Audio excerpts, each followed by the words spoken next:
Halo Sobat Jatim, kembali lagi di podcast Ruang Informasi. Senang sekali saya Yunus Fandi kembali menemani kalian semua di episode ke-94 kali ini. Baik Sobat Jatim, memasuki bulan Ramadan hingga menjelang Hari Raya Idul Fitri, ada satu tradisi yang sangat lekat dengan masyarakat Indonesia, yakni mudik lebaran. Dan selain melakukan perjalanan mudik ke kampung halaman, lebih dari itu mudik merupakan simbol kerinduan, simbol kebersamaan, serta ikatan kekeluargaan yang mempererat hubungan antar anggota keluarga. Seperti itu. Tetapi di balik hangatnya tradisi mudik lebaran ini, banyak hal yang perlu diantisipasi. Lonjakan jumlah pemudik setiap tahunnya seringkali menimbulkan kepadatan lalu lintas, peningkatan risiko kecelakaan, dan tekanan pada sarana dan prasarana transportasi.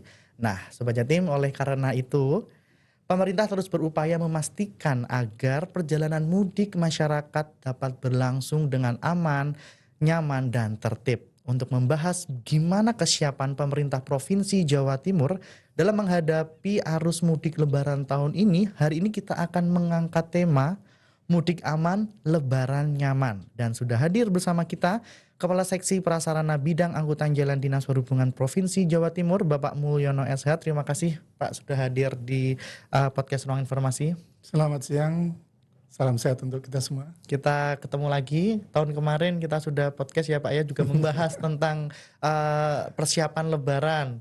Antara lain ada mudik gratis dan lain-lain. Tentunya di episode kali ini pasti akan banyak yang akan kita bahas ya Pak ya. Terkait Trans Jatim juga, karena ada beberapa koridor yang dibuka di tahun ini. Kalau tahun kemarin masih ditunggu ya, tapi ternyata beneran tahun ini Sobat Jatim, Trans Jatim koridor Malang sudah beroperasi. Baik, Pak, kita langsung aja Pak. Setiap tahun kan arus mudik ini menjadi sebuah perhatian besar.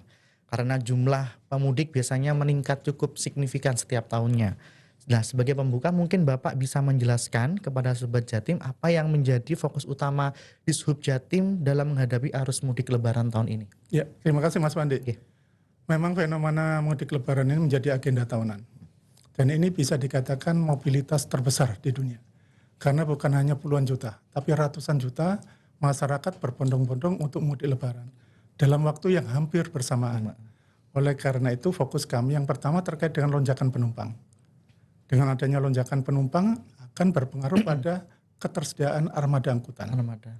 Selain itu, kelancaran untuk melaksanakan mudik lebaran juga ditentukan oleh kondisi infrastruktur. Kita ketahui bersama di Jawa Timur ada 2 ruas jalan, baik jalan nasional maupun jalan provinsi. Alhamdulillahnya untuk ruas jalan nasional maupun jalan provinsi secara kemantapan itu untuk yang jalan nasional mencapai 93,27%. Artinya dari ruas jalan 2.661 km, 93,27%-nya ini dalam kondisi baik. Untuk yang jalan provinsi tingkat kemantapannya 86,51%. Di sepanjang ruas 1.600-an itu 86%-nya dalam kondisi baik. Kemudian terkait juga dengan kelancaran dan keselamatan lalu lintas. Otomatis dengan kondisi infrastruktur yang cukup baik tadi akan mendukung kelancaran berlalu lintas. Yang perlu kita perhatikan terkait dengan keselamatannya. Fenomena yang terjadi memang pada saat angkutan lebaran, masyarakat ini lebih berhati-hati karena di sana banyak petugas, banyak pospam, dan tentunya itu menjadi perhatian dari sisi semua masyarakat ya. Mereka akan lebih waspada. Biasanya kelengahan masyarakat ini pada saat setelah masa angkutan lebaran. Mungkin kondisi udah capek, udah lelah, akhirnya kurang waspada. Kemudian yang terkait itu juga yang menjadi fokus kami cuaca dan bencana alam ya. Beberapa waktu lalu kita ngalami ya, ada baliho roboh karena angin kencang, hujan deras, itu sudah menjadi satu hambatan yang luar biasa, kemacetan di mana-mana. Dan yang terakhir, setelah masa lebaran ini, kunjungan wisata meningkat. Itu menjadi fokus. Jadi ini yang perlu kita siapkan, kita perhatikan agar mudik berjalan dengan aman, nyaman, dan tentunya berkeselamatan. Dan seperti yang kita tahu bersama Pak, Lebaran tahun ini itu berdekatan dengan Hari Raya Nyepi. Itu pasti juga ada apa ya, persiapan khusus, apalagi yang di ini Pak, apa namanya, pelabuhan di Banyuwangi itu. Pasti nanti Pak Mulyono bisa menjelaskan bagaimana persiapan Dinas Perhubungan dalam menjalani dua hari raya yang sangat berdekatan itu Pak.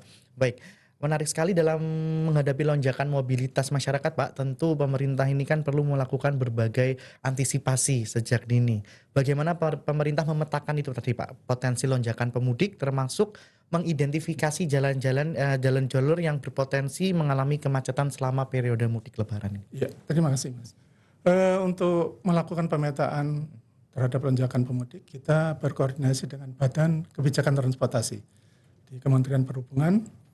Berdasarkan hasil survei lapangan, analisis data, diprediksi ya di tahun ini mobilitas masyarakat yang akan melakukan mudik Lebaran sebesar 143,26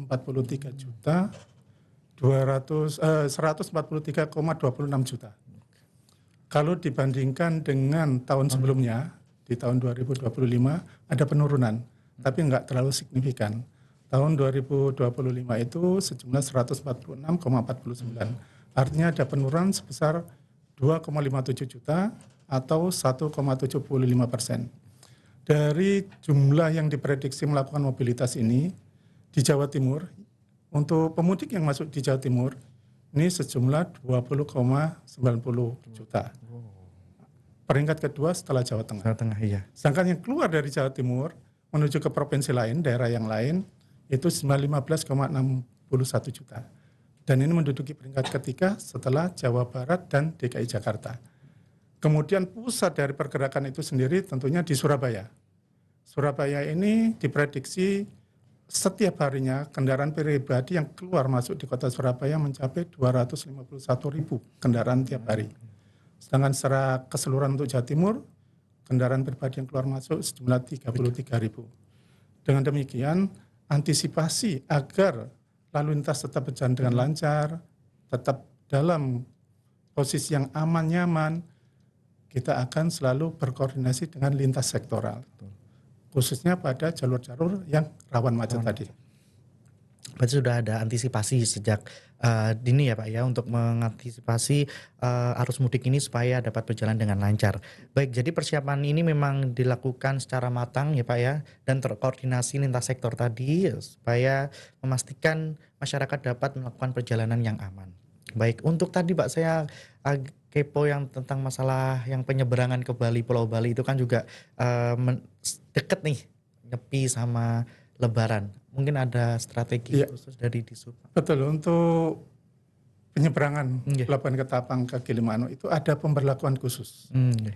Karena mulai tanggal 18 akan ada penutupan penyeberangan dan dibuka lagi tanggal 20. Ini bagi masyarakat, khususnya yang warga yang akan merayakan mudik Lebaran dan menyeberang menuju Ketapang ataupun sebaliknya, tolong diperhatikan waktunya. Bisa mengatur ritme perjalanannya, waktu perjalanannya, sehingga tidak terhambat pada saat penutupan penyeberang itu sendiri. 18 sampai dengan 20. 18 sampai dengan 20, lalu jam berapa Pak tanggal 20 itu Pak? Tanggal 20-nya sekitar jam 12-an itu. Udah dibuka ya, bisa baik. Jalur tadi kan sudah kesiapan jalur transportasi tadi sudah dijelaskan bahwa kondisi kelayakan jalan provinsi dan juga nasional di Provinsi Jawa Timur ini sudah baik ya Pak ya. Nah, bagaimana langkah Pemprov Jatim ini Pak dalam menyiapkan angkutan mudik Lebaran tahun ini baik untuk jalur darat, laut maupun udara? Ya, kita pastikan untuk penyiapan sarana maupun prasarana cukup memadai dan siap dalam menyongsong lonjakan penumpang. Tentunya untuk mengkondisikan hal itu, ada beberapa langkah yang dilakukan, termasuk melakukan inspeksi keselamatan. Inspeksi keselamatan ini sudah diberlakukan mulai tanggal 23 Februari sampai dengan 29 Maret.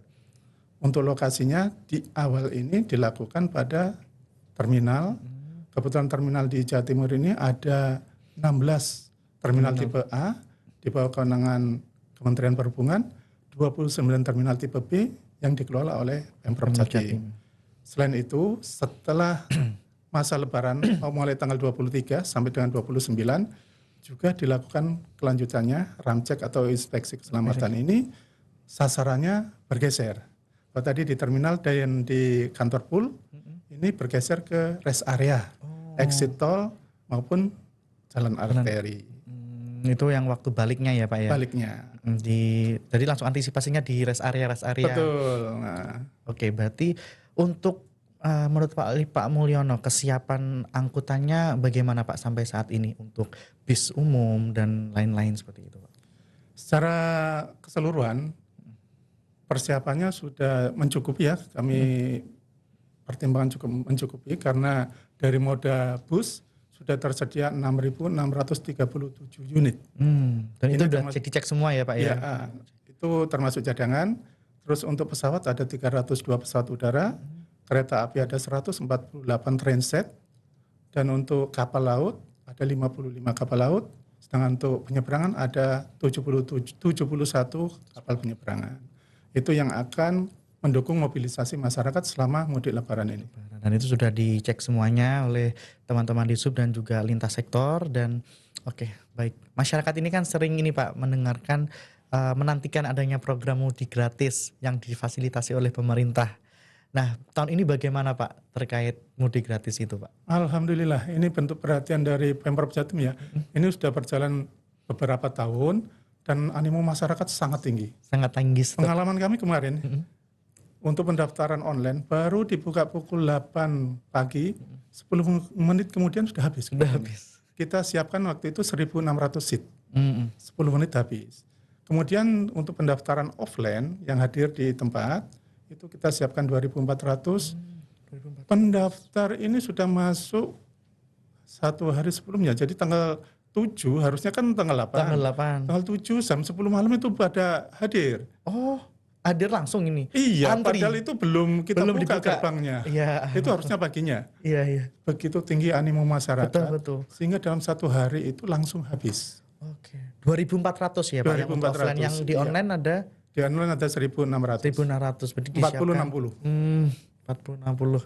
Selain itu kita juga ada mudik gratis dari Jakarta ke Jawa Timur. Ini kita siapkan 58 bus dan insya Allah akan diberangkatkan tanggal 18 Maret. Kalau yang di Surabaya ini tanggal 19 Maret. Nah, selain itu ada juga mudik gratis via kapal laut. Disiapkan 3.000 seat juga dan 1.200 motor. Nah, ini untuk mereka yang naik bis disiapkan pengangkutan motor gratis juga. Ada 200 unit motor yang bisa diangkut dengan 6 tujuan: Madiun, Ponorogo, Jember, Banyuwangi, Tulungagung, Trenggalek. Langkah-langkah itu yang kita lakukan agar masyarakat bisa melakukan mudik lebaran dengan aman. Dengan aman dan nyaman ya Pak ya. Sepertinya sama seperti tahun lalu, dan ini pasti dinantikan masyarakat dan ternyata memang masih ada dan tetap berjalan sampai saat ini, dan juga animonya begitu luar biasa. Tadi Pak Mulyono bilang jam 10 malam udah pada antri buat tiket mudik gratis. War tiket ya? War tiket ya, ini the real war tiket ini ya, sehari sebelumnya. Baik Pak, juga saya mau tanya tentang Transjatim. Apakah Transjatim ini masih beroperasional selama masa lebaran ini Pak? Untuk Transjatim beroperasional seperti biasa. Cuma ada penyesuaian jam. Oke. Kalau yang awalnya jam 5 ini untuk menghormati dan mereka bisa berlebaran sejenak, kita mulai jam 10. Untuk jam terakhirnya sama seperti biasanya. Dan di hari pertama akan dilakukan tarif 0 atau gratis pada semua koridor. Hari H Lebaran. Hari H Lebaran. Oke. Ini menarik ini buat Sobat Jatim ya, hari H Lebaran semua ya Pak ya, di semua koridor Transjatim digratiskan. Lalu ada penyesuaian memang ya untuk dalam rangka Lebaran ini dimulai pukul 10. Tapi tetap cut off-nya tetap seperti biasanya. Iya, betul. Nah Pak, mungkin boleh diinfo Pak, ini kan tahun lalu kan kita masih nanya kan, Pak rencana ada koridor baru nggak? Tapi ternyata tahun ini kita ketemu lagi ada koridor baru yang sudah beroperasi. Mungkin bisa dijelaskan Pak tentang koridor-koridor Transjatim. Pada saat podcast yang terakhir ya saya di sini. Iya. Itu baru koridor 4 ya. Betul, masih 4 koridor. Setelah itu koridor 5 yang membuka rute dari Terminal Purabaya ke Bangkalan. Alhamdulillah animonya sangat tinggi, di atas 100% load faktornya itu. Dilanjutkan lagi pembukaan koridor 6. Ini koridor 6 dari Mojokerto ke Porong, Terminal Porong. Kemudian berlanjut lagi koridor 7, belum. Belum. Koridor 7 dulu. Koridor 7 Banyak ini ya Pak. ya Dalam dari setahun loh kemarin. 3. Iya. 3. Koridor 7 ini dari Terminal Paciran terus ke Gresik, sambung lagi ke Terminal Lamongan Kota. Selanjutnya yang di Malang, koridor 1 Malang. Dari Kota Malang sampai ke Kota Batu. Kota Batu. Dan semuanya akan beroperasi seperti biasa, cuma ada penyesuaian jam tadi ya Pak. Baik, Pak Mulyono, aspek keselamatan ini tentu menjadi prioritas utama dalam penyelenggaraan angkutan mudik. Bagaimana Pemprov Jatim ini memastikan kelayakan dan keamanan angkutan umum yang akan digunakan masyarakat selama periode mudik Lebaran ini Pak? Baik angkutan reguler maupun angkutan mudik gratis wajib dilakukan ramcek atau inspeksi keselamatan. Sebagaimana program yang saya tadi jelaskan, dimulai pada tanggal 23 Februari sampai dengan 29 Maret. Kalau untuk mudik gratis menyesuaikan, katakan kita akan memberangkatkan tanggal 19, tanggal 18 kendaraan sudah ready, dilakukan ramcek, apabila ada kendala harus diganti. Kita pastikan bahwa kendaraan yang akan dipakai memang layak untuk dijadikan sebagai moda mudik gratis tadi. Dan tentunya juga ininya Pak ya, supirnya, betul, juga kru dari bis tersebut. Kita lakukan koordinasi kerjasama dengan dinas kesehatan, termasuk kepolisian. Itu mereka akan dilakukan cek juga terkait dengan apakah dia memakai narkoba atau enggak, kesehatannya secara keseluruhan mampu enggak untuk menjalankan tugas itu. Dan satu hal lagi, penyedia ini harus menyiapkan sopir cadangan manakala ada yang tidak memenuhi persyaratan itu. Itu sudah menjadi kesepakatan kami waktu dilakukan koordinasi. Baik. Nah kemudian Pak, ini terkait pengaturan lalu lintas Pak. Bagaimana pemerintah ini mengelola arus kendaraan di jalur utama mudik, baik di jalan tol maupun jalur arteri Pak? Ya, tentu saja penguatan koordinasi lintas sektoral selalu kita lakukan. Karena ada keterbatasan pada kewenangan kami. Kalau untuk di jalan kita harus melakukan koordinasi dengan pihak kepolisian. Tapi tentunya kegiatan-kegiatan ini menjadi satu kewajiban bersama ya. Ada pembentukan pos pengamanan terpadu, termasuk pendirian posko-posko. Itu menjadi satu rangkaian kegiatan yang akan mendukung kelancaran mudik Lebaran tadi. Termasuk di jalur arteri, jalur tol maupun ruas jalan yang lain. Itu menjadi sinergi bersama pemerintah kabupaten kota, provinsi maupun pusat serta stakeholder yang lain. Baik, Pak tadi kan kita membahas putar angkutan ya Pak ya, angkutan darat, bis dan lain-lain. Nah kalau untuk udara, pesawat, kereta api, kapal laut bagaimana kondisinya hingga saat ini Pak Mulyono? Dari hasil rapat koordinasi untuk moda yang lain itu pada prinsipnya sudah siap dengan jumlah yang saya sampaikan tadi. Ya. Jadi mereka sudah siap mendukung untuk mengangkut dan mendistribusikan penumpang selama masa mudik Lebaran ini. Dan itu kan juga berpengaruh dari kesiapan fasilitas seperti pelabuhan, terminal, bandara. Bagaimana persiapan fasilitas transportasi itu hingga saat ini Pak? Iya, untuk simbol-simbol transportasi baik di terminal, bandara, stasiun maupun pelabuhan penyeberangan, masing-masing stakeholder menyatakan sudah siap. Tentunya untuk 16 terminal tipe A yang dikelola kementerian, 29 terminal tipe B di bawah kewenangan provinsi, ada 4 pelabuhan utama, bandara ada 6, termasuk untuk pelabuhan penyeberangan 9 itu, mereka menyatakan siap menyongsong mudik Lebaran ini. Karena kan kita tahu ya, Jawa Timur itu nomor 2 terbanyak jumlah pemudiknya seperti itu. Betul. Ya Pak. Ya pasti kan tempat-tempat seperti bandara, pelabuhan, stasiun itu pasti mempunyai strategi khusus untuk menyambut mereka para pemudik Lebaran itu. Baik, Pak, apakah di SUB ini juga pemerintah ya lebih tepatnya juga menyiapkan posko mudik Pak atau pusat informasi transportasi yang dapat dimanfaatkan masyarakat selama perjalanan? Di lingkup Dinas Perhubungan sendiri ada 14 UPT yang juga berfungsi sebagai posko mudik. 29 terminal juga akan menjadi area untuk posko mudik juga. Selain itu ada kantor induk sebagai pusat pengendalinya. Di Dinas Perhubungan Kabupaten juga melakukan hal yang sama. Selain itu juga di stakeholder terkait dengan pelabuhan, stasiun, bandar udara tentunya sama, melakukan hal yang sama. Dan kami di kantor induk bisa mengakses pergerakan pada masing-masing stasiun, pelabuhan, bandara itu terpantau di sisi room kami. Oh, jadi semuanya terkoneksi ya Pak di kantor induk. Dan tadi disebutkan Pak Mulyono 29 terminal yang tersebar di seluruh Jawa Timur itu bisa digunakan sebagai fasilitas informasi ya Pak ya, transportasi seperti itu. Baik. Baik, selanjutnya Pak, langkah yang dilakukan pemerintah untuk menjamin keselamatan para pemudik selama perjalanan. Kita selalu mengimbau kepada masyarakat agar dalam melakukan perjalanan ini yang pertama harus menyiapkan diri dengan baik ya. Patuhi aturan lalu lintas dan tentunya penguatan koordinasi tadi, karena apapun langkah-langkah itu kalau dilakukan sendiri kurang optimal. Tapi kalau kita selalu berkoordinasi, kita lakukan bersama, insya Allah kegiatan itu bisa berjalan lebih mudah. Gitu. Lebih mudah. Baik.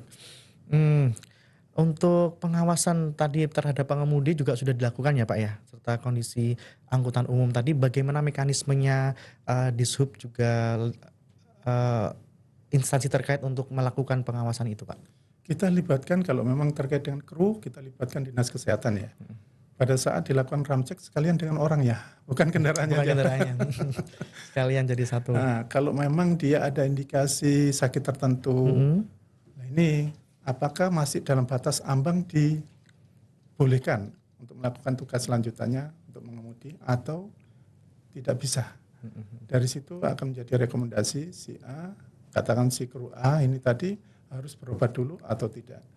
Nah, ini menjadi satu bahan bagi perusahaan otobus tentunya untuk menyiapkan driver cadangan manakala driver yang tadi masih belum siap karena kondisi kesehatannya belum memenuhi syarat tadi. Dan itu selalu kita tekankan pada pengusaha perusahaan otobus. Ini menjadi momen nasional tentunya menjadi perhatian kita bersama, bukan hanya pemerintah, tapi pihak swasta juga terlibat. Semuanya terlibat ya Pak, ya. Supaya lebaran ini lebih aman dan nyaman seperti itu. Betul. Baik, tadi kita bahas tentang kondisi armada, lalu juga driver dan seluruh krunya. Lalu ini Pak, kan di lebaran ini kan ada mudik. Lalu di hari hanya itu kan hari Idul Fitri itu pasti setelahnya ada liburan rame-rame itu. Nah itu bagaimana antisipasinya dari Dishub? Pasti kan terjadi lonjakan di beberapa titik wisata tertentu Pak. Betul, itu memang kita antisipasi terhadap lonjakan setelah masa berlebaran tadi. Setelah masa berlebaran itu pasti akan ada utamanya terkait dengan akses. Akses kalau pada satu lokasi wisata, aksesnya ternyata ada hambatan, itu akan mempengaruhi keluar masuk menjadi susah ya. Terus kantong-kantong parkir harus disiapkan. Iya. Itu juga menjadi perhatian dari pengelola tempat wisata. Jadi dia bukan sekedar hanya menerima, tapi juga harus mempersiapkan juga bersama dengan pemerintah daerah. Kita akan melakukan mitigasi mana sih lokasi kantong parkir yang memungkinkan untuk menampung lonjakan pengunjung wisata tadi. Termasuk alur ini juga menentukan apakah nanti akses masuk dan akses keluarnya ini memang sangat memungkinkan manakala terjadi lonjakan pengunjung wisata tadi. Nah, kira-kira pemudik yang kira-kira datang ke Jawa Timur itu ada berapa sih Pak prediksinya? Dari prediksi yang disampaikan BKT tadi ada 24,90 juta. 24,90 juta. Dari pergerakan 143 tadi. Banyak ya Pak ya. Lumayan. Iya makanya jadi banyak perantau kayaknya. Iya banyak perantau akhirnya balik ke sini. Dan juga antisipasi balik tadi seperti disampaikan Pak Mulyono sudah disiapkan pos-pos ya Pak ya di rest area seperti itu untuk menunjang pengecekan semuanya para pemudik yang akan balik. Baik, mungkin Pak Mulyono ada sesuatu hal yang belum disampaikan ke Sobat Jatim, ada sesuatu hal yang baru dari Dishub persiapan Lebaran 2026 ini Pak? Ya, satu hal yang perlu kita lakukan dari awal itu adalah kebijakan ya. Untuk pelaku usaha ini kan kita ada pembatasan operasional angkutan barang.